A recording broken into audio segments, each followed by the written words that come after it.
जब देवता श्री दुर्गा की महिमा और स्वरूप को समझ नहीं पाए तो उन्होंने देवी के चरणों में समर्पित होकर पूछा, हे महादेवी, आप कौन हैं? आपका स्वरूप क्या है? दुर्गा मां ने उत्तर दिया, मैं ही परम ब्रह्म हूं। मेरे कारण ही पुरुष और प्रकृति, शून्य और अशून्य सबकी उत्पत्ति हुई है। मैं ही आनंद और अनानंद हूं। मैं भौतिक भी हूं और पारलौकिक भी। मैं ब्रह्म भी हूं और ब्रह्म से परे भी।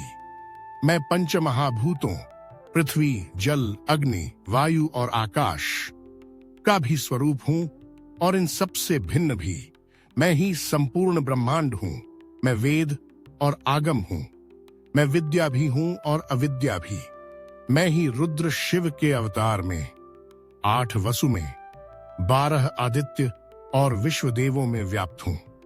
मैं मित्र, वरुण, इंद्र, अग्नि और अश्विनी कुमारों को जागृत करती हूं।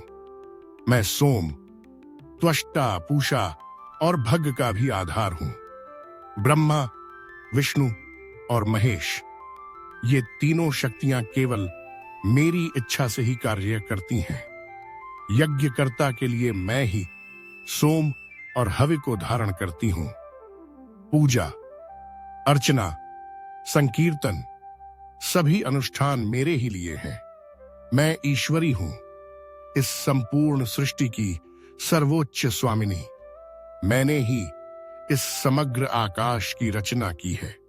यही वेदों का सार है। अथर्ववेद के इस गूढ़ विचार के बाद निष्कर्ष निकलता है कि देवी ही परम जननी है। जो कुछ भी देखा, समझा और अनुभव किया जा सकता है, वह सब देवी का ही रूप है। वही इस सृष्टि की मूल कारण है। वही सतत प्रवाह की जननी है। दुर्गा की उपासना भक्ति, पूजा, अर्चना और विशेष अनुष्ठानों से की जाती है। देवी का अद्भुत वर्णन मार्कंडेय पुराण, देवी भागवत और तंत्र शास्त्र में मिलता है। अंततः दुर्गा ही विष्णु की शोभा, ब्रह्मा की सृजनशीलता और रुद्र के तांडव की शक्ति है।